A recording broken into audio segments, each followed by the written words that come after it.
Hello বন্ধুরা, এই দেখো এটা ছিল কিন্তু 4th জানুয়ারির ভিডিও আর কি। বান্ধবীর মেয়ের বার্থডে ছিল রাত্রিবেলা, তো 3 তারিখ তো ঘুরে এলাম, আবার 4 তারিখ হচ্ছে বার্থডে।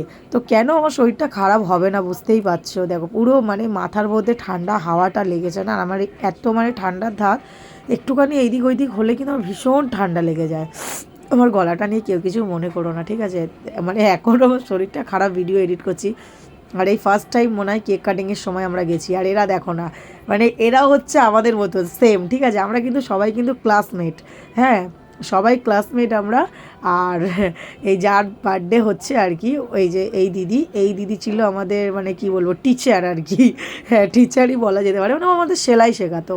হ্যাঁ, তো টিচারের থেকে আমাদের বেশি কিন্তু বন্ধুত্বটা। তো সেই কারণেই দেখো ওর মেয়ের বার্থডেতে কিন্তু প্রত্যেক বছর আমাদেরকে বলে, আর প্রত্যেক বছরই আমরা যাই। কিন্তু এই ফার্স্ট বছর মনে আমরা কেক কাটা দেখছি, মানে কেক কাটিংয়ের সময় আমরা এসেছি, মানে কতটা তাড়াতাড়ি এসেছি বুঝতে পারছো? এখন বাজে প্রায় 8:30, হ্যাঁ 8:30টার সময় আমরা গেছি। আর প্রত্যেকবারে যাই কিন্তু 10টার সময়, যেহেতু আজকে বারটা ছিল সানডে আর তাড়াতাড়ি ফিরে আসবো, সেই কারণেও কিন্তু আমরা একটু তাড়াতাড়িই গেছি। যেহেতু এত ঠান্ডা পড়ছে, আর এই বছর তো অতিরিক্ত ঠান্ডা, মানে বাচ্চাদেরকে নিয়ে যাওয়া মানে বুঝতেই পারছো। দেখো আমাকে দেখো কি করেছে, দেখতে পাচ্ছ? যেন বার্থডেটা আমারই হচ্ছে, আমাকে তো একেবারে মানে কি বলবো, মানে মাথা খারাপ, আমার ফোনে টোনে পড়ে একেবারে একাকার অবস্থা। তো তারপরে তো এখানটায় দেখো এখানে বাচ্চারা খুব এনজয় করছিল। চলে এসেছি এখন ফুচকা খাবো বলে। তো ফার্স্ট বলছি না, ফার্স্ট টাইম কিন্তু কফি ফুচকা আমরা পেলাম। আর এখানে দেখো না কেক খাচ্ছে লুকিয়ে লুকিয়ে।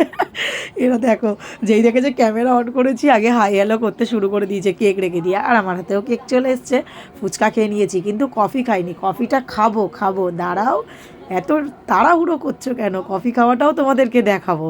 এইদিকে দেখো নাটকগুলো খালি দেখো, আর এইখানে দেখো সবাই মিলে একসাথে ফুচকা খেতে দাঁড়িয়েছে, যেই দেখেছে ক্যামেরা অন করেছে আমার দিকে আগে সবাই তাকাচ্ছে, ঠিক আছে?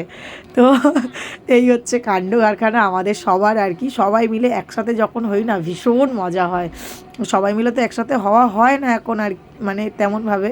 তখন ক্লাসে যেতাম, সবাই গল্প আড্ডা এইরকম করেই কিন্তু সময়টা কেটে যেত, বাট এখন আর সেটা হয় না। খুব মিস করি এইসব দিনগুলো আর কি। আমার বান্ধবীদের প্রায় সবারই বিয়েও হয়ে গেছে, কিন্তু দেখো বিয়ে হয়ে গেলে কী হয়েছে, তাও কিন্তু কিছু কিছু বান্ধবী কিন্তু এখনও একসাথে হয়ে যায়, জানো তো? যারা সামনাসামনি থাকে আর কি, আর যারা দূরে চলে গেছে তাদেরকে আর কী বলি বলো। তো এইখানে দেখো ভীষণভাবে আমরা ডান্স করেছি। আর পার্টিতে যাব সেখানে ডান্স করব না, এটা তো হতেই পারে না। আমার না মনের মধ্যে যতই যা মানে ঘরে যেটাই হোক না কেন, ঝড় অশান্তি মানে ঝগড়া ঝাঁটি সবার মধ্যেই হয় এগুলো। কিন্তু আমি বাইরে গিয়ে না, অনেকে বলে যে তুমি এই জিনিসটা ঘরে হলো, বাইরে এসে কী করে এত মানে মুভ অন করে নিতে পারো বা হাসি খুশি থাকতে পারো? কী করবো বলো, ঘরের ঝগড়া কি অন্যকে জানাবো? আর জানানোর থেকে বড় কথা যে আমি তো ঢাক পিটিয়ে সবাইকে জানাতে পারবো না যে আমার মনের ভেতর কী চলছে। তো মনের কথা মনেই থাক। হ্যাঁ, আর যাদেরকে জানানো তাদেরকে তো আমি জানাই, তাদেরকে বলি, যাদেরকে বলে আমি একটু হালকা হতে পারি। তো এখানে দেখো অনেক ভাট বকে ফেলেছি, এখন খাওয়ার টাইম চলে এসেছে। আর খাওয়ার মানেই এখনকার দিনে কিন্তু বিরিয়ানি ছিল, কিন্তু বিরিয়ানি, চিকেন কষা, চাটনি পাঁপড় মিষ্টি যেমন থাকে, স্যালাড। আর দেখো বাড়ি যাওয়ার সময় কিন্তু কফি খাচ্ছি, মানে বিরিয়ানি খাওয়ার পর দেখছো কফিটাও কিন্তু ছাড়বো না। আর ঠান্ডাটা যেহেতু লাগছিল সেই কারণেই কিন্তু কফিটা খাচ্ছিলাম। তো দেখো এরা তিনজনে কিন্তু কেউ জানে না যে ওদের পেছন থেকে আমরা ভিডিও ক্লিপ নিয়েছি। তো চলো ভিডিওটা কেমন লাগলো অবশ্যই জানিও। টাটা বাবাই, টেক কেয়ার।